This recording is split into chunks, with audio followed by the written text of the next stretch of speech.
সুপ্রিয় শিক্ষার্থীরা, আসসালামু আলাইকুম। জাতীয় বিশ্ববিদ্যালয় আয়োজিত অনলাইন ক্লাসে তোমাদের সবাইকে স্বাগতম।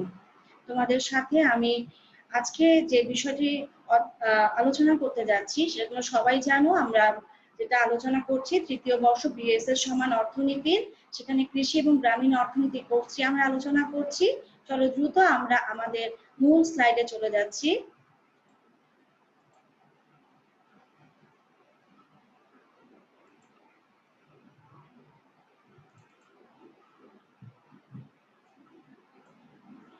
আজকে আমাদের যেটা বলছি, আজকে আমাদের নবম নম্বর লেকচার চলছে, 9 নম্বর ক্লাস। এটা আমাদের লেকচারের শিরোনাম হচ্ছে কৃষিক্ষেত্রে সরকারের ভূমিকা। আর তোমাদের সাথে আছি আমি সুমি চক্রবর্তী, সহকারী অধ্যাপক, ঢাকা সিটি কলেজ। আজকে আমাদের পাঠ্য যে অধ্যায়টি রয়েছে সেটি তোমাদের সিলেবাসের 10ম অধ্যায়, যার শিরোনাম হচ্ছে রোল অফ গভর্নমেন্ট, মানে সরকারের ভূমিকা। আমরা একটু দেখে নিই এই অধ্যায়ের কি কি কন্টেন্টস আছে। একটু সংক্ষেপে আমরা একটু উল্লেখ করেছি। এটা হচ্ছে rational for government intervention in agriculture, কৃষিতে সরকারের ভূমিকার বা হস্তক্ষেপের কারণ বা তার প্রয়োজনীয়তা বা গ্রহণযোগ্যতা, প্রাইস সাপোর্ট পলিসি, দাম সহায়তা বা নীতি, প্রোটেকশন ফার্মার্স ইনকাম, কৃষকের আয় সংরক্ষণ, ইনপুট সাবসিডি, ভর্তুকি, উপকরণ ভর্তুকি, price support and input subsidy, comparative study. আমরা যেটা দেখব প্রাইস সাপোর্ট এবং ইনপুট সাবসিডি এই দুটোর মধ্যে তুলনা, এছাড়া এই বিষয়গুলোর সাথে সম্পর্কিত অন্যান্য যে প্রাসঙ্গিক খুঁটিনাটি বিষয় সেগুলো আমরা দেখার চেষ্টা করব। সেই সাথে আমরা কিছু যেটাও এর জন্য ব্যবহার করব। চলো আমরা আমাদের মূল আলোচনায় চলে যাই। আজকে আমাদের স্লাইডের প্রথমে যে বিষয়টি আমরা উল্লেখ করেছি জাতীয় বিশ্ববিদ্যালয়ের সিলেবাসে দেখবে, সেটা বলা আছে 9ম অধ্যায়ের প্রথমে যে টপিক সেটা হচ্ছে rational for government intervention in agriculture. তার মানে কি, কৃষিক্ষেত্রে সরকারের হস্তক্ষেপের যৌক্তিকতা। কৃষিক্ষেত্রে সরকার কেন হস্তক্ষেপ করবেন, তার আগে আমরা একটু ইতিহাস থেকে আসি। শুরুতে আমরা যখন অর্থনীতির যাত্রা শুরু হয়েছিল আমরা দেখেছিলাম মাইক্রো ইকোনমিক্স। সেখানে অ্যাডাম স্মিথ কি বলেছিলেন, অর্থনীতিতে স্বয়ংক্রিয়ভাবে অদৃশ্য হাতের মাধ্যমে সবকিছু পরিচালিত হবে, সরকারের কোনো প্রয়োজনীয়তা নেই। কিন্তু পরবর্তীকালে দেখা গেছে যখন কল্যাণমূলক অর্থনীতি চলে আসে তখন সেখানে অবশ্যই সরকারের ভূমিকা রয়েছে। বর্তমান কল্যাণমূলক অর্থনীতি, গণতান্ত্রিক অর্থ ব্যবস্থা, সেখানে অবশ্যই সরকারের ভূমিকা আছে। আসো আমরা দেখে নিই সরকারের কি কি ভূমিকা বা কেন সরকার হস্তক্ষেপ করছেন কোন কোন বিষয়গুলোতে। শুরুতেই যেটা আমরা দেখতে পাচ্ছি সেটি হচ্ছে কৃষি গবেষণা প্রতিষ্ঠান। যদি আমি বলতে চাই কৃষি গবেষণার প্রতিষ্ঠানের ক্ষেত্রে, সেক্ষেত্রে সরকারের ভূমিকা অগ্রগামী। সেখানে আমরা দেখব সরকার জাতীয় কৃষি গবেষণা ব্যবস্থাকে অধিকতর শক্তিশালী করার জন্য মৃত্তিকার সম্পদের ক্রমবর্ধমান অবক্ষয় রোধ, সেচের পানির উপযোগিতা বাড়ানো, ফসলের পুষ্টি, ঘাটতি, অন্যান্য যে পোকা দমন, এই বিভিন্ন বিষয় কি করে যাচ্ছেন সরকার কিন্তু নিয়মিতভাবে কৃষি গবেষণা প্রতিষ্ঠানের মাধ্যমে তদারকি করে যাচ্ছেন। এছাড়া যে পরবর্তী যে বিষয়টি আমরা দেখছি কৃষি উন্নয়নে ভূমি সংস্কার, যেটি আমরা পূর্ববর্তী একটি অধ্যায় পড়েছিলাম। শিক্ষার্থীরা তোমাদের নিশ্চয়ই মনে আছে ভূমি সংস্কার একটি অধ্যায় আমরা পড়েছিলাম। সেখানে আমরা বলেছিলাম কৃষি উন্নয়নে ভূমির কি ভূমিকা। এক্ষেত্রেও আমরা বলছি প্রফেসর জি পানায়েক উনি একটি মন্তব্য করেছেন, যেটি না বললেই নয়। তিনি বলেছেন জাপান প্রতি একরে যা উৎপাদন করে তার অর্ধেক উৎপাদন করতে পারলে খাদ্য আমদানিকারক বাংলাদেশ অন্যতম খাদ্য রপ্তানিকারক দেশ হিসেবে পরিণত হতে পারবে। মানে কৃষি ভূমি সংস্কারে এতটাই প্রয়োজনীয়তা যেখানে সরকারের ভূমিকা রয়েছে। তারপর দেখো আমরা বলেছি সার ব্যবহার ও ব্যবস্থাপনা, যেটা দেখা যাচ্ছে যদি বাংলাদেশের কথা আমরা উল্লেখ করি সেটা হচ্ছে 1975 সালের পর থেকে কিন্তু সারের উপর ভর্তুকি দেওয়া শুরু হয়, কিন্তু 1981 সালে আবার যেটা করা হয় ক্রমান্বয়ে সেটা কিন্তু প্রত্যাহার করা হয়। এটা যেটা যার ফলে যেটা হয়েছে 1977 সালে যেটা করা হয়, যখন প্রত্যাহার করা হয় আবার কিন্তু 77 সালে বা তার পরবর্তী সময় কিন্তু ধীরে ধীরে আবার কিন্তু সেই যেটা আমরা বলতে চাচ্ছি সারের ক্ষেত্রে ভর্তুকি, সেক্ষেত্রে কিন্তু আবার ফিরে আসে এবং এখনো কিন্তু সার ব্যবহারে যথেষ্ট পরিমাণে ভর্তুকি দেওয়া হচ্ছে। সেচ ব্যবস্থা যদি বলি, যেটা আমাদের বাংলাদেশের প্রেক্ষাপটে যদি আমি বলি, লবণাক্ত মাটি যেখানে রয়েছে সেখানে সেচ ব্যবস্থা ছাড়া চাষাবাদ কিন্তু অসম্ভব, যেটা আমরা কোনো একটি ক্লাসে উল্লেখ করেছিলাম। আজকেও যেটা আমরা বলছি সীতাকুণ্ড উপজেলাধীন কুমিরা সোনাইছড়ি এলাকায় লবণাক্ত পানি সেচ ও নিষ্কাশন ব্যবস্থা, তারপর বরেন্দ্র এলাকায় গভীর নলকূপ স্থাপন সহ বিভিন্ন কর্মসূচি সরকার করে যাচ্ছেন। ব্যাংক ও আর্থিক প্রতিষ্ঠান সময় কৃষি ঋণ কার্যক্রম যেখানে সরাসরি তদারকিতে রয়েছেন গভর্নমেন্ট সরকার, যেখানে সুদের হার নির্দিষ্ট করে দিয়েছেন। কৃষি খাতে সরকারের রাজস্ব উন্নয়ন বাজেট করা হয় প্রতি বছর এবং সে অনুসারে বাজেটে থেকে প্রাপ্ত অর্থ কৃষি খাতে ব্যয় করা হয়। কৃষি পণ্য বাজারজাতকরণ সময়ের সাথে জড়িত প্রতিষ্ঠান সমূহ কৃষি পণ্য শুধু উৎপাদন করলেই হবে, সেটা জনগণের কাছে দোরগোড়ায় পৌঁছে দিতে হবে। যেটা আমরা লক্ষ্য করি যখন খাদ্যদ্রব্যের যোগান অপ্রতুল দেখা দেয় বা প্রচুর পরিমাণ খাদ্যের চাহিদা দেখা যায়, যেমনটা আমরা দেখেছি রমজান মাসে বা এখন যেটা আমরা দেখেছি করোনা বা কোনো প্রাকৃতিক দুর্যোগ যখন ঘাটতে ঘাটতি দেখা যায়। বাংলাদেশের একটি সংস্থা আমরা সবাই জানি টিসিবি, সেটা আমরা সবাই জানি বাংলাদেশ ট্রেডিং কর্পোরেশন, তারা কি করছে আমরা দেখছি সেখানে তার ট্রাকের মাধ্যমে তারা কি করছে ন্যায্য মূল্যে অপেক্ষাকৃত বাজার মূল্য অপেক্ষা কম দামে দ্রব্যগুলো জনগণ দোরগোড়ায় পৌঁছে দিচ্ছে। এক্ষেত্রে কিন্তু সরকার ভূমিকা রাখছে। কোটা ও লাইসেন্সের মাধ্যমে কি করছে সরকার খাদ্যদ্রব্য আমদানির উপর দেশীয় যে পণ্য সংরক্ষণ করছে, তারা বাইরের দ্রব্য আমদানির হাত থেকে, বাইরের কৃষিজ দ্রব্য হাত থেকে দেশীয় কৃষি পণ্যকে সরকার কি করছে রক্ষা করে যাচ্ছে। আর যেটা আমরা বলছি কৃষি পণ্য সংরক্ষণ বা গুদামজাতকরণের কথা, যেটা আমরা বলি বারবার বলি কৃষি পণ্য শুধু উৎপাদন করলে হবে না, যেটা রক্ষণাবেক্ষণ বা দুঃখিত সংরক্ষণের প্রয়োজন আছে। সেক্ষেত্রে সরকার কি করছে ভূমিকা পালন করে যাচ্ছে। এখন যেটা আমরা দেখতে চাচ্ছি আমাদের যে পরবর্তী স্লাইড এখানে রয়েছে সেদিকে আমরা চলে যাই। এখানে দেখো আমরা বলেছি different government organization engaged for agriculture development, কৃষি উন্নয়নের জন্য বিভিন্ন ধরনের যেটা আমরা বলেছি কৃষি প্রতিষ্ঠান বাংলাদেশে কাজ করে যাচ্ছে। আমরা একটু দেখে নিই তাদের কথা।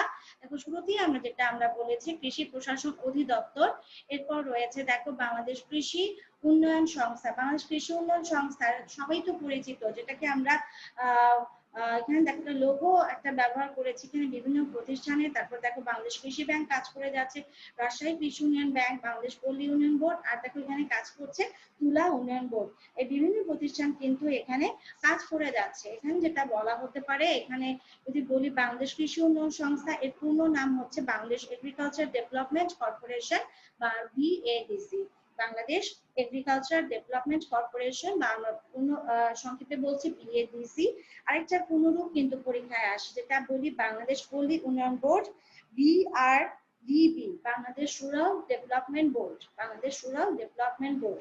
এদের মধ্যে বেশিরভাগ প্রতিষ্ঠানের জন্ম যেটা আমরা দেখছি সেটা কিন্তু পাকিস্তান আমলে, এবং সেটা যেটা করা হয় সেটা পরবর্তীকালে রূপ বদল করে যেটা স্বাধীন দেশে আত্মপ্রকাশ করে।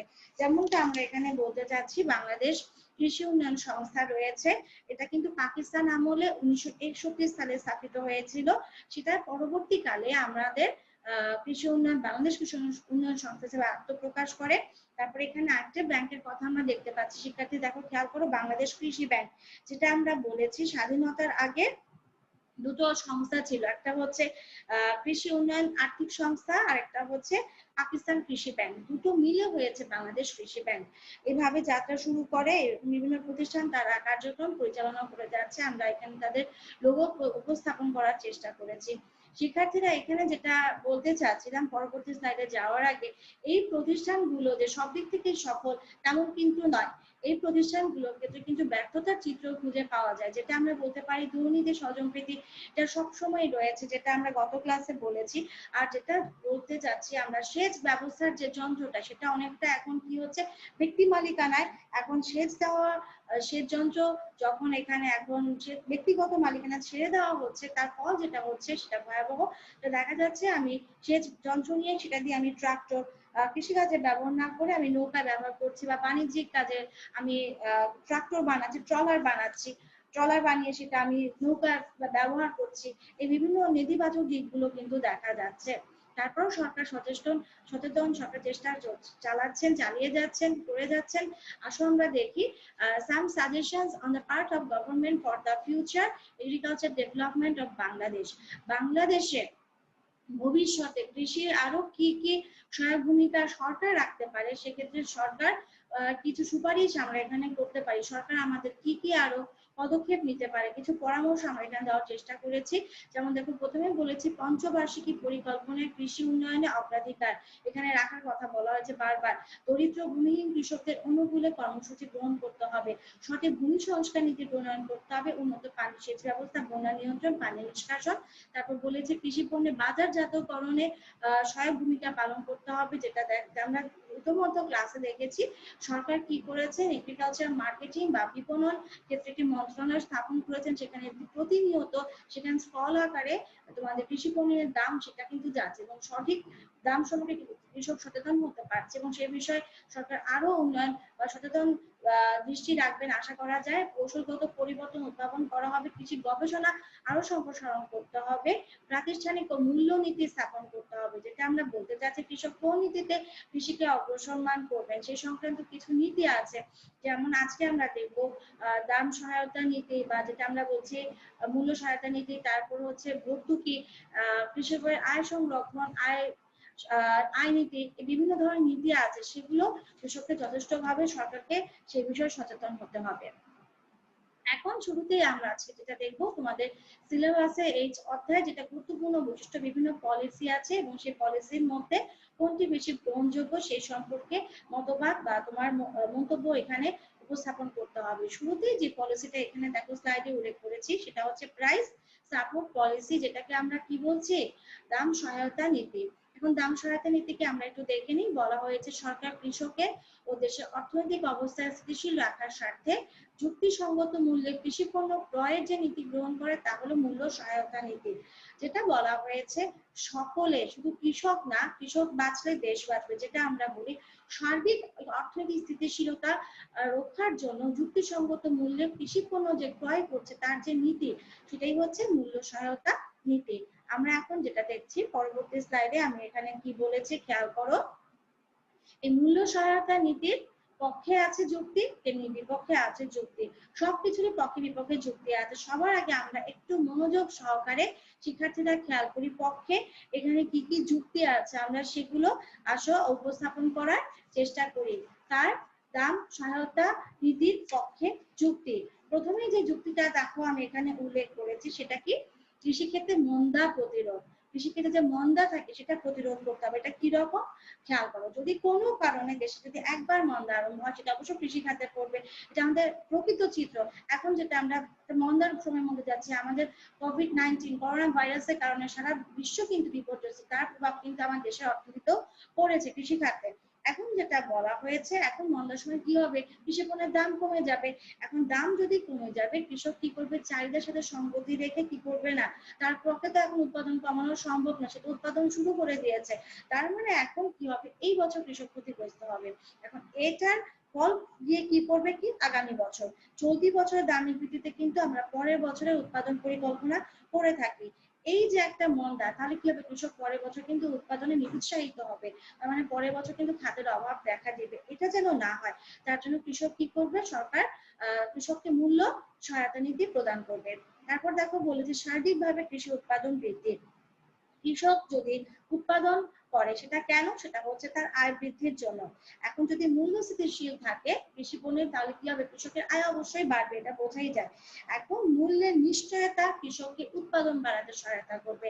যদি আমি জানি সরকার আমাকে মূল্য সঠিক সময় মূল্য যুক্তিযুক্ত মূল্য প্রদান করবে, সেক্ষেত্রে অবশ্যই কৃষক কি করবে, উৎপাদন বাড়াবে। তারপর যেটা আমরা বলেছি, বিশেষ ধরনের কৃষি পণ্যের উৎপাদন বাড়াতে উৎসাহ প্রদান। বিশেষ ধরনের কৃষি পণ্য আমাদের প্রধান, যদি আমরা ধরি খাদ্যশস্য, সেটা হচ্ছে আমাদের ধান, যেটাতে চাল হয়। এখন সেটা উৎসাহে যদি আমি সেটার উপর মূল্য সহায়তা নীতি প্রদান করা হয় সরকারের পক্ষ থেকে, তাহলে সবাই ধান চাষে কৃষক উৎসাহী হবে। তখন ধান চাষের ক্ষেত্রে কি হবে, বাংলাদেশ এই সমৃদ্ধশালী অবস্থানে পৌঁছাতে পারবে বলে আশা করা যায়। তারপর আমি যেটা বলেছি, কৃষি পণ্যের উদ্বৃত্ত প্রতিরোধ বা নিয়ন্ত্রণ, যেটা হয়েছে যদি একটা নির্দিষ্ট মূল্যে সরকার যদি একটা নির্দিষ্ট মূল্যে উদ্বৃত্ত পরিমাণটা ক্রয় করে ফেলে, তাহলে কি হবে, বাজারে যে চাহিদা যোগানের মধ্যে একটা সামঞ্জস্য রক্ষা হবে। যেটা হয় বাম্পার মৌসুমে অতিরিক্ত ফসল উৎপাদন হয়, তাই কিনা যোগান বেড়ে যায়, তখন কি হবে চাহিদা যোগানে অসামঞ্জস্যতা দেখা দেয়। সেক্ষেত্রে সরকার যদি মূল্য সহায়তা নীতির মাধ্যমে উদ্বৃত্তটা ক্রয় করে ফেলে, তাহলে যেটা কি হবে ভারসাম্য বজায় থাকবে। মূল্য স্থিতিশীল রাখা, যেটা আমি বলে ফেলেছি, দরিদ্র কৃষকদের স্বার্থ রক্ষিত হবে এক্ষেত্রে। আর খাদ্যের স্বয়ংসম্পূর্ণতা অর্জন হবে অবশ্যই, যেটা আমি খাদ্যশস্যে যদি আমি মূল্য সহায়তা নীতিটা প্রদান করে থাকি, তবে কিন্তু খাদ্যে স্বয়ংসম্পূর্ণতা অর্জন হবে। কৃষি পণ্যের রপ্তানি বৃদ্ধি হবে। কৃষক যখন দেখবেন এই রপ্তানিযোগ্য পণ্যে মূল্য সহায়তা নীতি দেওয়া হচ্ছে, তখন তারা রপ্তানি মুখী যে বিভিন্ন খাত, যেটা আমরা দেখেছিলাম ক্যাশ ক্রপস, সেক্ষেত্রে কিন্তু উৎপাদনে মনোযোগী হবে। আর বিপক্ষে যুক্তিগুলো কিন্তু কম না। দেখো আমরা কি বলেছি, ভোক্তার স্বার্থ ক্ষুণ্ণ। কেন? কৃষক যে তোমাকে সরকার যে কৃষককে মূল্য সহায়তা নীতি দিবে, এটা কোথা থেকে আসলে? সেটা আসলে জনগণের উপর কর আরোপ করতে হবে। তখন কি হবে, কনজিউমার সারপ্লাস, যেটা আমরা দেখেছি ভোক্তার উপৃক্ত কিন্তু কমে যাবে। দেশীয় কৃষি পণ্যের বাজার সংকোচন হবে। কেন? এখানে যেটা বলা হয়েছে, যখন আমি মূল্য সহায়তা নীতি প্রদান করব, তখন কিন্তু আমার দেশীয় পণ্যের দাম বৃদ্ধি পাবে। যখন দেশীয় পণ্যের দামটা বৃদ্ধি পাবে, তখন কি হবে, তখন কিন্তু আমরা দেশীয় পণ্য কিনতে চাইবো না, তখন বাইরে থেকে নিয়ে আসার চেষ্টা করবো, যেটা হচ্ছে দেশীয় পণ্যের বাজার সংকুচিত হবে। অতিরিক্ত বাজার উদ্বৃত্ত, যেটা আমরা বলেছি, অতিরিক্ত যদি অধিক মূল্য সহায়তা কৃষি পণ্যের কি করবে, চাহিদা কমাবে। কেন?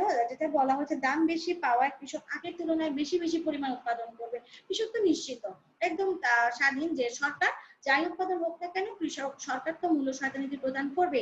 তখন কি হবে, কিন্তু তার উদ্বৃত্তের পরিমাণ কিন্তু বেশি হবে, তখন বাজার উদ্বৃত্তের পরিমাণ বেশি হবে। তারপর যেটা বলতে চাচ্ছি, সরকারের জন্য এটা ব্যয়বহুল, সম্পদ বন্টনে বৈষম্য দেখা দেয়। এক্ষেত্রে কিন্তু অপরাপর খাত উপকৃত হওয়ার সম্ভাবনা আছে, যেহেতু আমি একটা সেক্টরকে গুরুত্ব দিচ্ছি। বন্টন বৈষম্য রয়েছে, ক্ষুদ্র এবং প্রান্তিক চাষে কিন্তু স্বার্থ রক্ষা হয় না। কেন? বেশিরভাগ ক্ষেত্রে মূল্য সহায়তা নীতিগুলো কিন্তু যারা ধনী কৃষক, এটা আসলে কিভাবে দেওয়া হয়, উৎপাদন অনুপাতে। ধনী কৃষকের যেহেতু উৎপাদনের মাত্রা বেশি, সেক্ষেত্রে তারা কিন্তু মূল্য সহায়তা নীতি বেশি পেয়ে থাকে। তারপর দেখো বলেছি বিকল্প বিদেশি পণ্য আমদানির সম্ভাবনা। যেহেতু আমার দেশীয় পণ্যের মূল্য বৃদ্ধি পাচ্ছে, বাইরে থেকে কিন্তু বিদেশি পণ্য একটা আমদানির সুযোগ রয়েছে। পরবর্তী স্লাইড যেটা আমরা বলতে চাচ্ছি, প্রোটেকশনস অফ ফার্মার্স ইনকাম, কিভাবে কৃষকের আয় সংরক্ষণ করা যায়, বা যেটা আমরা বলতে চাচ্ছি আয় সহায়তা নীতি। আয় সহায়তা নীতি, দেখো আমি বলেছি আয় সংরক্ষণ পদ্ধতি, কৃষকের অর্থনৈতিক ব্যবস্থা উন্নয়নের জন্য যেসব প্রয়োজনীয় ব্যবস্থা গ্রহণ করা হয় তাদেরকে বলা হয় আয় সংরক্ষণ পদ্ধতি। অ্যানি মার্টিন কৃষি আয় বাড়ানোর জন্য 7টি উপায় উল্লেখ করেছেন। সেগুলো হচ্ছে মাথাপিছু উৎপাদন বৃদ্ধি, আমরা বুঝতে পারছি কৃষি পণ্যের চাহিদা বৃদ্ধির মাধ্যমে মূল্য বাড়ানো। কৃষি পণ্যের চাহিদা কিভাবে বাড়াবো, আমি একটি ক্লাসে এক্সাম্পল বলেছিলাম, উদাহরণ বলেছিলাম। কি হয়েছিল, যদি এমন হয় যে টিফিনে বা সকালে, দুপুরে এবং লাঞ্চে, মধ্যাহ্ন ভোজনের জন্য যদি খাদ্য বলা হয়, স্কুল থেকে টিফিন দেওয়া হবে বা দুপুরের খাবার দেওয়া হবে, সেক্ষেত্রে কিন্তু স্কুলে বা বিভিন্ন স্কুলে কিন্তু খাদ্যদ্রব্যের যোগান বাড়বে, মানে সেই স্কুলগুলোতে কিন্তু কৃষি পণ্যের চাহিদা বাড়বে। তখন কিন্তু আমরা জানি চাহিদা বাড়লে কি হয়, এক্ষেত্রে কিন্তু চাহিদা বৃদ্ধির মাধ্যমে কৃষকদের মূল্য বাড়ানো সম্ভব। যেটা আমি একটু ছবিতেও এখানে দেখানোর চেষ্টা করেছি। দেখো শিক্ষার্থীরা, এখানে একটা আমি গ্রাফ দিয়েছি। এখানে হচ্ছে এমডি, এখানে দেখো এটা হচ্ছে যারা হচ্ছে অকৃষক, তাদের হচ্ছে বাজেট রেখা, যারা কৃষি খাতে নিয়োজিত নয়, এটা হচ্ছে তাদের বাজেট রেখা আমি এখানে উল্লেখ করেছি। এক্ষেত্রে দেখা যাচ্ছে ভোক্তা কোথায় আছে, আইসি1 নিরপেক্ষ রেখা এই বিন্দুতে অবস্থান করছে, এবং যেটা হয়েছে এক্ষেত্রে এফ নট পরিমাণ খাদ্য ক্রয় করছে, আর জি নট পরিমাণ অন্যান্য পণ্যে আমরা বলতে চাচ্ছি ক্রয় করছে। এখন যেটা বলতে চাচ্ছি, সরকার যদি খাদ্য স্ট্যাম্প, যেটা আমরা বলেছি খাদ্য কর্মসূচি নিয়ে থাকে, সেটা হচ্ছে ধরলাম ডিই পরিমাণ, এই ডিই পরিমাণ যদি খাদ্য কর্মসূচি সহায়ক দেওয়া হয়, সেক্ষেত্রে কিন্তু তাদের আয় বাড়বে, বাজেট রেখা বাড়বে, বাজেট রেখা হবে এস আর। আর এক্ষেত্রে নতুন এক্ষেত্রে যেটা হয়, এক্ষেত্রে কিন্তু ভোক্তার কি হবে, তার উপযোগ বাড়বে, উপযোগ বাড়লে কি হবে, নতুন নিরপেক্ষ রেখা আইসি2, সেক্ষেত্রে নতুন ভারসাম্য বিন্দু হবে। খেয়াল করে এক্ষেত্রে তার খাদ্য উৎপাদন, খাদ্য ক্রয়ের পরিমাণ কিন্তু বাড়ছে। এখন কিন্তু সে F1 পরিমাণ খাদ্য ক্রয় করছে, যেহেতু সে F1 পরিমাণ খাদ্য ক্রয় করছে, এক্ষেত্রে সরকারকে কি করছে, সে বা কৃষককে সে কি করছে, উদ্বৃত্ত অর্থ কিন্তু সে প্রদান করছে, মানে খাদ্যের যোগান, চাহিদা যেহেতু বাড়ছে, এক্ষেত্রে তার জন্য তার কৃষককে অর্থ প্রদানও করতে হচ্ছে। এর ফলে কৃষির আয় বাড়ছে এবং কৃষকদের আয় বাড়ছে। তার যেটা আমরা পরামর্শ দিতে যাচ্ছি, দুঃখিত আমি না, অ্যানি মার্টিন তিনি যেটা বলেছেন, তৃতীয় যেটা ওনার মন্তব্য ছিল পণ্যের অভ্যন্তরীণ উৎপাদন সীমিত বা বিদেশি পণ্যের প্রবেশ নিয়ন্ত্রণের মাধ্যমে কৃষি পণ্যের মূল্য বাড়ানো, বিদেশি পণ্যে ঢুকতে দিব না আর দেশীয় বাজারে কি করবো উৎপাদনটা সীমিত করে দিব। তখন যেটা হয় যখন সীমিত থাকে সেক্ষেত্রে তো অবশ্যই কৃষি পণ্যের মূল্য বাড়লেও আমি সেটা কিনতে বাধ্য থাকবো। নেক্সট যেটা বলা আছে বাজার মূল্যের উপর কৃষকদের উপাদান ভর্তুকি প্রদান, প্রত্যক্ষ আর্থিক অনুদান বা সাহায্য প্রদান, কৃষি খাত থেকে অন্য খাতে কৃষকদের গমনে উৎসাহ যোগানো, কৃষকদের সংগঠিত করা। যদি এই উপায়গুলো অর্জন করা যায় তবে আমরা ভাবছি কৃষকদের কি সম্ভব আয় বাড়ানো সম্ভব। পরবর্তী যে স্লাইড আমরা এখানে দেখছি উপস্থাপন করেছি সেটি হচ্ছে ইনকাম স্টেবিলিটি অফ ফার্মার্স। কিভাবে কৃষকদের আয়টা স্থিতিশীল রাখা যায়। আয় যদি স্থিতিশীল থাকে তবে একটা পর্যায়ে সেটি অবশ্যই বৃদ্ধি পাবে শিক্ষার্থীরা, আমরা সেটা আশা করতে পারি। যেটা আমরা উল্লেখ করেছি আয় স্থিতিশীল রাখার দুটো উপায় আমরা নিতে পারি, এটা হচ্ছে নিরোধমূলক ব্যবস্থা, প্রতিকারমূলক ব্যবস্থা। নিরোধমূলক ব্যবস্থা আমরা বলেছি পূর্বাভাস প্রদান, যদি আমরা কৃষকদের পূর্বেই শস্যের চাহিদা সম্পর্কে পূর্বাভাস প্রদান করতে পারি, এটা বিশ্বের বিভিন্ন উন্নত দেশে ইউএসএ, কানাডা, তারপর যেটা আমরা বলেছিলাম জার্মানি, সেখানে করা হয়, তখন কিন্তু তারা সেটা জানতে পারে এবং সেই অনুযায়ী কিন্তু ফসল উৎপাদন করে, তাদের আয়ও বৃদ্ধি পায়। রেশনিং প্রথা চালু, তথ্য সরবরাহ, সমবায় গঠন, আইন প্রণয়ন, এগুলো হচ্ছে নিরোধমূলক ব্যবস্থা। আর প্রতিকারমূলক ব্যবস্থার মধ্যে প্রথমেই আমরা বলছি বাফার স্টক। বাফার স্টক এই বিষয়টা আমি তোমাদের সাথে একটু বোঝাতে চাচ্ছি। বাফার স্টক বিষয়টি কি শিক্ষার্থীরা সেটা কি তোমরা জানো?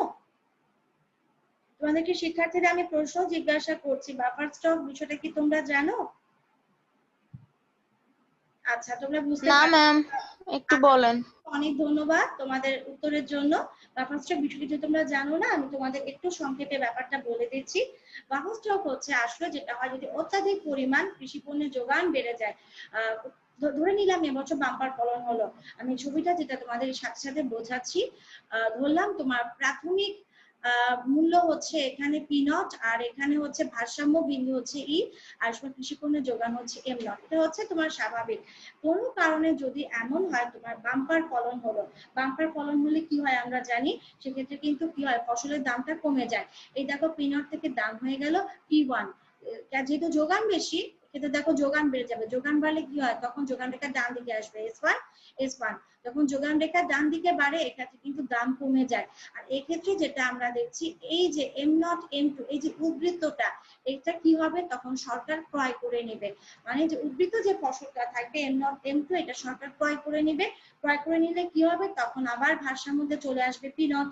আর যদি উল্টো অবস্থা হয়, যদি কোনো বছর দেশে খরা হয় বা প্রাকৃতিক দুর্যোগ হয়, যেটা আমরা এখন যে পরিস্থিতির মধ্যে রয়েছে, তখন কি হয় আমরা জানি যোগান তখন বাম দিকে চলে যায়। বাম দিকে গেলে রেখা হবে এস2 আর নতুন ভারসাম্য বিন্দু হবে জি। চাহিদা কিন্তু স্থির, এটা মাথায় রাখতে হবে, চাহিদা কিন্তু রাজনীতি করা যাবে না, চাহিদা ফিক্স থাকতে হবে, স্থির থাকতে হবে।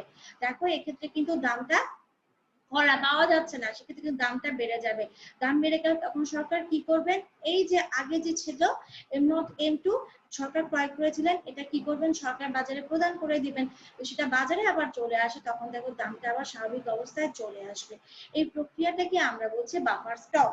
কিন্তু বাফার স্টক এটি সবসময় সফল হয় না শিক্ষার্থীরা, আমরা জানি দুর্নীতি সবসময়, আর নীতিরও কিন্তু সঠিক সময় আমরা বাস্তবায়ন করতে পারি না, তার জন্য অনেক সময় আয় হয়তো স্থিতিশীল থাকতে পারে না, আমরা ব্যর্থ হই। পরবর্তী যেটা আমরা বলেছি অতিরিক্ত উৎপাদন ধ্বংস, এটা আমাদের দেশে সম্ভব না, যারা উন্নত দেশ তারা অতিরিক্ত উৎপাদন ধ্বংস করতে পারবে। তারপর যেটা আমরা বলেছি বিভিন্ন ক্ষেত্রে ব্যবহার, বিভিন্ন ক্ষেত্রে কি ব্যবহার করব, আমার কৃষি যে উৎপাদিত যে পণ্যটা এটা যদি আমি সহায়ক শিল্প উৎপাদন কাজে ব্যবহার করি, সেক্ষেত্রে কি হবে আমার কৃষি পণ্যের চাহিদা বাড়বে, তখন কিন্তু আমার যদি করা যায় সেক্ষেত্রে কিন্তু আমার কৃষকের আয়টা স্থিতিশীল থাকবে। ন্যূনতম একটা মূল্যনীতি যেটা ঘোষণা করছি আমরা, রপ্তানি অথবা খোলা বাজারে যদি বিক্রয় সুযোগ থাকে সেক্ষেত্রে কি হবে কৃষক উৎসাহী হবে এবং কৃষকের আয় কিন্তু এক্ষেত্রে কখনোই কমবে না, কৃষক উৎসাহী হবেন। খুব ছোট করে এখন যদি আমি কম্পেয়ার করতে চাই আসলে কোনটা কৃষকদের জন্য বেশি গ্রহণযোগ্য, শিক্ষার্থীরা তোমরাই আমাকে বলো, দাম সহায়তা নীতি না আয় সহায়তা নীতি, কৃষকদের জন্য কোনটি বেশি গ্রহণযোগ্য? শিক্ষার্থীরা তোমরা কি ভাবছো আমাকে একটু বলো তো। ম্যাম আয় দাম সহায়তা সহায়তা নীতি না আয় সহায়তা নীতি, একজন আমাকে বলো, সবাই না। ম্যাম আয় সহায়তা নীতি। হ্যাঁ অনেক ধন্যবাদ সঠিক উত্তরের জন্য। এখানে যেটা বলছে দাম সহায়তা নীতির তুলনায় কৃষকদের জন্য কিন্তু আয় সহায়তা নীতিটা অনেক বেশি কার্যকর। এর কারণ হিসেবে আমরা কিন্তু কিছু মন্তব্য করতে পারি, সেগুলো অবশ্যই যেটা আমরা বলতে চাচ্ছি, অনেকেই আছেন যারা মূল্য সহায়তা নীতির বিপক্ষে মতামত প্রকাশ করেছেন। যেমন আমরা নাম বলছি এখানে GH আউ, নোবেল ক্লার্ক, আর আর বেনি, এরকম অনেক অর্থনীতিবিদ, কৃষিবিদ রয়েছেন, কৃষি অর্থনীতিবিদ রয়েছেন যারা বলেছেন যে কৃষকের জন্য আয় সহায়তা নীতি গুরুত্বপূর্ণ। এই কারণ হিসেবে তারা যে বিষয়গুলোর কথা বলেছেন, প্রথমেই বলেছেন বাজার সংকোচন।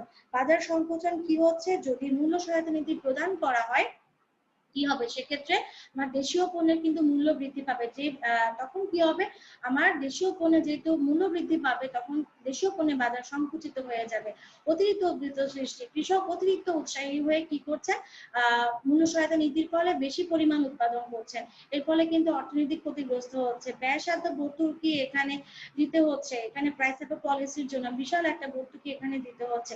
সম্ভাব্য উজ্জ্বল বিকল্প সমূহ আমরা অবহেলা করছি। যদি এই অর্থটা আর যেটা আমরা বলেছি দাম প্রাইস সাপোর্ট পলিসি, যে অর্থটা যদি আমরা অন্য কোনো খাতে ব্যবহার করতে পারি, সেক্ষেত্রে কিন্তু আমাদের আয় আরো বৃদ্ধি পেতে পারতেন। তারপর সর্বশেষ যেটা আমরা বলতে যাচ্ছি, আয় বৈষম্য বাড়তে পারে। কেন, যে সেক্টরে আমি প্রাইস সাপোর্ট পলিসি দিয়েছি তারা কিন্তু উন্নত হবে, কিন্তু অন্যান্য সেক্টরে কিন্তু সেটা হবে না। আর যে অঞ্চলের জন্য আমি প্রাইস সাপোর্ট পলিসিটা ব্যবহার করছি সেই অঞ্চল কিন্তু উন্নত হবে, কিন্তু অন্যান্য অঞ্চলে কিন্তু বৈষম্য দেখা দিবে। এরপর আমার পরবর্তী স্লাইড হচ্ছে ইনপুট সাবসিডি ইন এগ্রিকালচার, যেটা আমরা বলেছি সবাই জানে উপাদান ভর্তুকি। উপাদান ভর্তুকি কি, কৃষি উৎপাদন বৃদ্ধির জন্য সরকার জন্য যখন বাজার মূল্যের চেয়ে কম মূল্যে কোন উপাদান সরবরাহ করে তখন তাকে বলা হয় উপাদান ভর্তুকি। যখন দেখা যাচ্ছে কৃষক কোনো উপকরণ ক্রয় করতে পারছে না প্রচলিত বাজার মূল্যে, তখন সরকার প্রচলিত বাজার মূল্য থেকে কম মূল্যে সেই উপাদান যদি সরবরাহ করে, তখন সেটাকে আমরা বলি উপাদান ভর্তুকি। এখানে যেটা বলার চেষ্টা করেছি, উপাদান ভর্তুকির পক্ষে বিপক্ষে কিছু যুক্তি আমরা এখানে উপস্থাপনের চেষ্টা করেছি। আশা করি যুক্তিগুলো তোমরা বুঝতে পারবে। আমি খুব সংক্ষেপে বলবো। যেমন শুরুতে যেটা আমরা বলেছি, ভোক্তার স্বার্থ সংরক্ষণ হচ্ছে। এখানে ভোক্তার স্বার্থ কেন সংরক্ষণ হচ্ছে তোমরা অবশ্যই বুঝতে পারছো, যেহেতু ভর্তুকি সরাসরি দেওয়া হচ্ছে, এক্ষেত্রে কিন্তু কৃষি পণ্যের মূল্য কমে যাচ্ছে। যদি কৃষি পণ্যের মূল্য কমে যায়, আমরা যেটা জানি কনজিউমার সারপ্লাস ভোক্তা উপকৃত হবে, উৎপাদন বৃদ্ধি পাবে, কৃষক উৎসাহী হবে। এক্ষেত্রে কিন্তু গড় ব্যয় আর প্রান্তিক ব্যয় উভয় প্রকার ব্যয় কিন্তু হ্রাস পাবে। আর আমরা জানি ইকোনমিক্সে, মাইক্রো ইকোনমিক্সে আমরা গড় ব্যয় বা প্রান্তিক ব্যয় যদি হ্রাস পায়, সেক্ষেত্রে গড় বা প্রান্তিক উৎপাদন, মোট উৎপাদন কিন্তু বৃদ্ধি পাবে, যেহেতু খরচের সাথে উৎপাদনের সম্পর্ক বিপরীত। আমরা সেটা দেখতে পাচ্ছি এখানেও, এখানে মাইক্রো ইকোনমিক্সের ব্যবহার দেখতে পাচ্ছি। উন্নত কলা কৌশল কৃষক ব্যবহার করতে পারবেন, কৃষকের আয় তথা মুনাফা বৃদ্ধি পাবে। বর্গা চাষীদের জন্য কিন্তু এটা বিশেষভাবে সহায়ক। চারটা কল্যাণকর প্রভাব আছে যদি আমরা কল্যাণ অর্থনীতির দৃষ্টিকোণ থেকে ভাবি। আর বিপক্ষে যুক্তি, আয় বৈষম্য সৃষ্টির সহায়ক।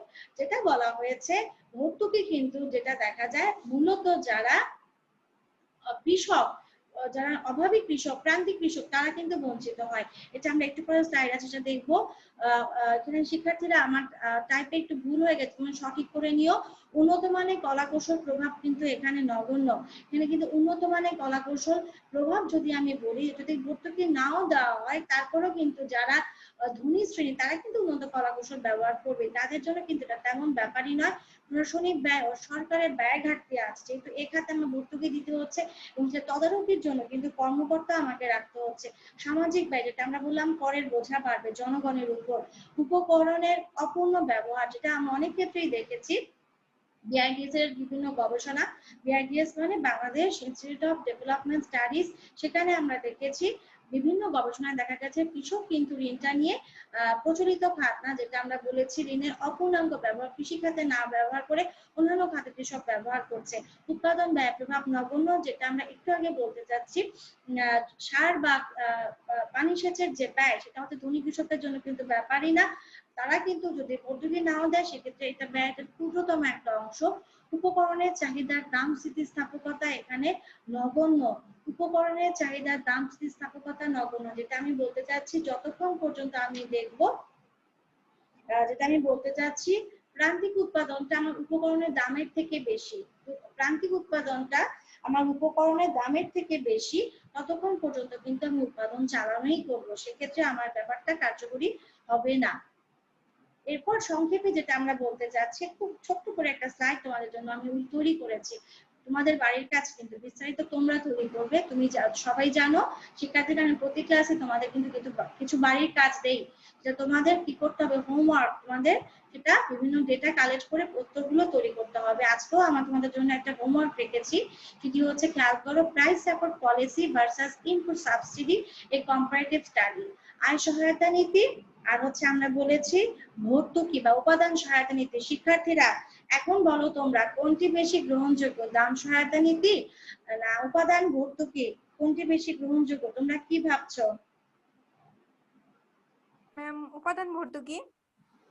উপাদান ভর্তুকি, যেহেতু বাড়ির কাজ আমি উত্তরটি সরাসরি দিব না, আমি কিন্তু এখানে আসছি, আমি আলোচনা করব, আলোচনা শেষে তোমাদের কাছ থেকে আমি আবার উত্তরটা চাইবো।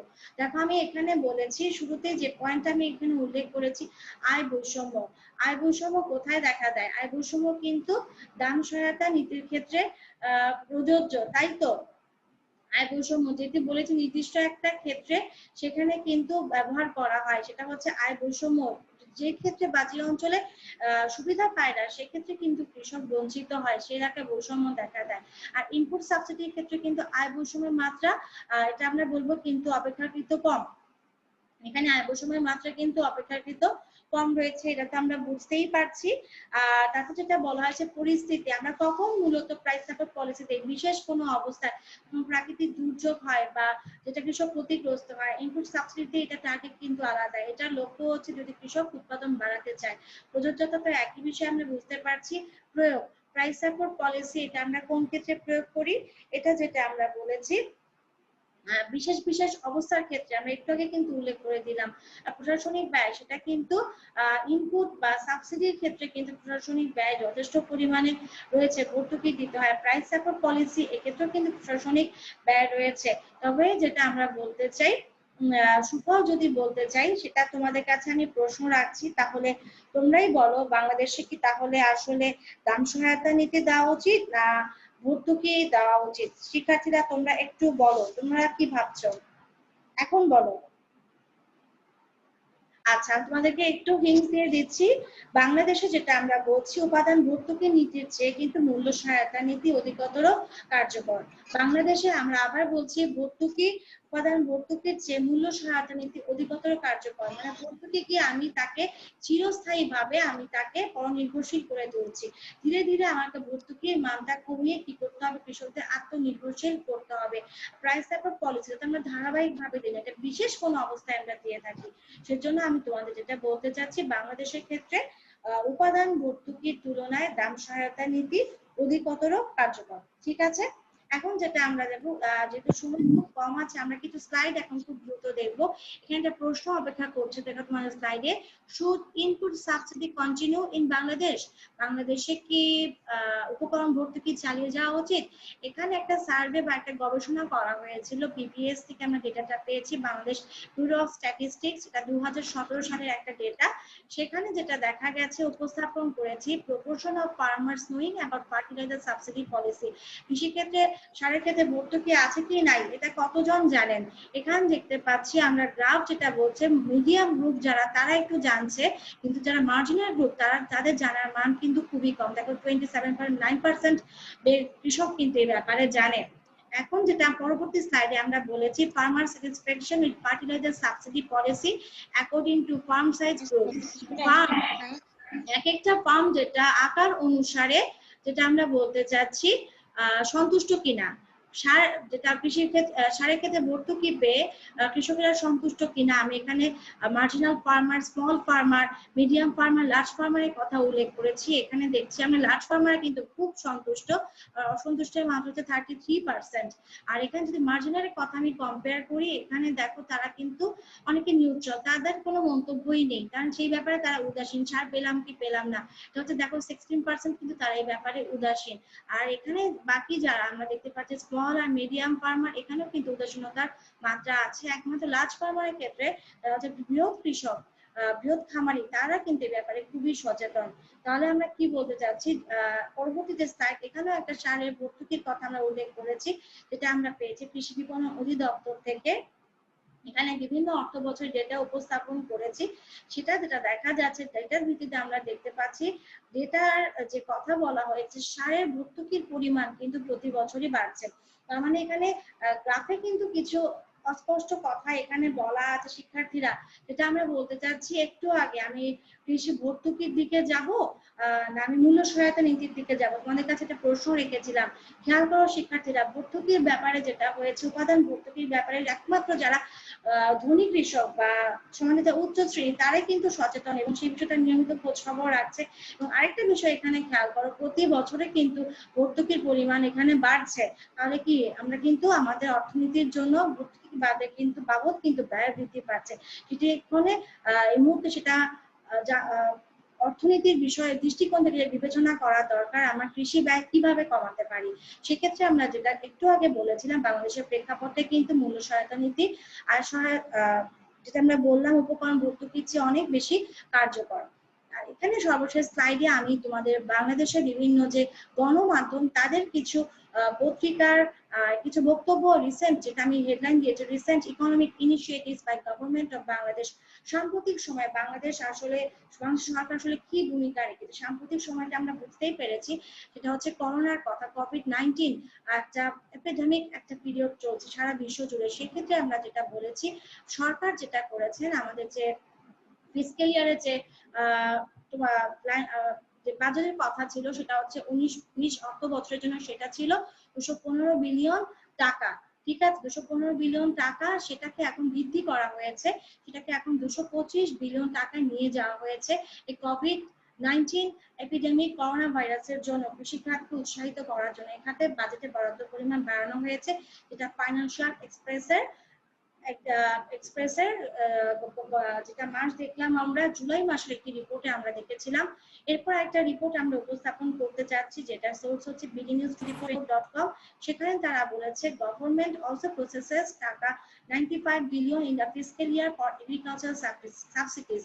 কৃষিক্ষেত্রে ভর্তুকির জন্য সরকার 25 বিলিয়ন টাকা এখানে কি করেছে প্রস্তাবনা করেছে কৃষি খাতের জন্য। আর এক্ষেত্রে যেটা বলা হয়েছে যান্ত্রিকীকরণের জন্য কিন্তু কৃষি, সেক্ষেত্রে আরো 20 বিলিয়ন টাকা এখানে প্রস্তাবনা করা হয়েছে।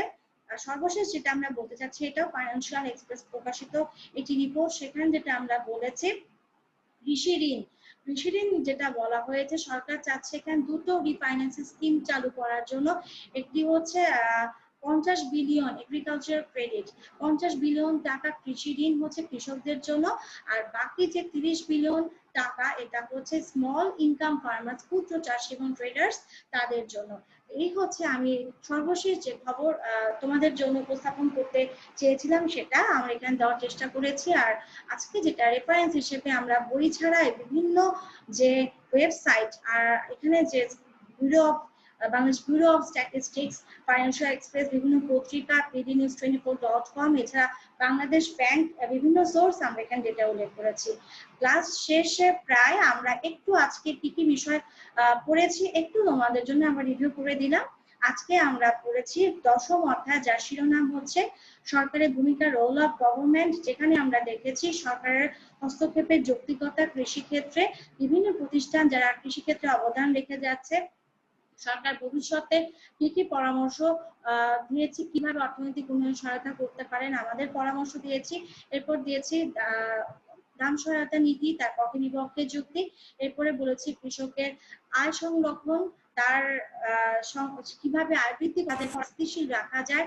এরপর আমরা তুলনা করে বলেছি দাম সহায়তা নীতি এবং আয় সহায়তা নীতির মধ্যে অবশ্যই বলবো আয় সহায়তা নীতি অধিক কার্যকর, তার জন্য কিছু কারণ আমরা উপস্থাপন করেছি। তারপর এরপর যে স্লাইড ছিল সেখানে আমরা বলেছি উপাদান ভর্তুকি কৃষিক্ষেত্রে, উপাদান ভর্তুকির পক্ষে বিপক্ষে যুক্তি। এরপর উল্লেখ করেছি আমরা বাংলাদেশের জন্য তুলনা করি, আমরা বলেছি দাম সহায়তা নীতি আর উপাদান ভর্তুকি। সেক্ষেত্রে আমরা বলবো উপাদান ভর্তুকির তুলনায় দাম সহায়তা নীতি বাংলাদেশে বেশি কার্যকর। এটা সবসময় দেওয়া হয় না, এটা বিশেষ কোনো পরিস্থিতি দেওয়া হচ্ছে। আর ইনপুট সাবসিডির ক্ষেত্রে আমরা এখানে বলেছিলাম এটা কি আসলে বাংলাদেশের জন্য চালিয়ে যাওয়া উচিত। আমরা যেটা বলেছি যদি মার্কেট থেকে তথ্য নিই তাহলে দেখা যাচ্ছে এই সম্পর্কে প্রান্তিক কৃষক কিন্তু অনেকটাই উদাসীন, তারা জানি না কৃষিক্ষেত্রে সার কখন দেওয়া হচ্ছে কি হচ্ছে না, এক্ষেত্রে সন্তুষ্ট কিনা, আমি যে ভর্তুকি দিয়েছি তাতে অসন্তুষ্টির মাত্রা। এখানেও আমি যদি দুটো সেক্টর এখানে কম্পেয়ার করি, মার্জিনাল তুলনায় লার্জ ফার্মার তারা কিন্তু এখানে সন্তুষ্টি বেশি এবং তারা এ বিষয়ে কিন্তু সচেতনও বেশি। যেখানে সোর্স হিসেবে আমরা ব্যবহার করেছি বাংলাদেশ ব্যুরো অফ স্ট্যাটিস্টিক্স 2017 সালের এখানে ডেটা আমরা উল্লেখ করেছি। এরপর যেটা আমরা করেছি সারের ক্ষেত্রে ভর্তুকি মাত্রা আমরা এখানে দেখেছি, ইউরিয়া, নন ইউরিয়া, বিদ্যুৎ বাবদ বা অন্যান্য ক্ষেত্রে যে ভর্তুকি সেক্ষেত্রে আমরা দেখেছি সেটা প্রতি বছর বেড়েই যাচ্ছে। তাহলে যেটা আমরা বলছি আমরা কিন্তু এই মুহূর্তে ভর্তুকিটা বন্ধ করতে পারবো না, তাহলে কিন্তু বেশি ক্ষতিগ্রস্ত হবে, ধীরে ধীরে কমিয়ে আনতে হবে। আর শেষে কিছু মন্তব্য প্রদান করেছি আমাদের আর রেফারেন্স বুক দিয়েছি। সেক্ষেত্রে শিক্ষার্থীরা আজকে আমরা ধন্যবাদ দিচ্ছি তোমাদের কাছে থাকার জন্য, সেই স্বার্থে পরবর্তী ক্লাসের জন্য আমন্ত্রণ জানাচ্ছি। সবাই খুব ভালো থেকো, অনেক ধন্যবাদ। আসসালামু আলাইকুম ম্যাম। সালাম।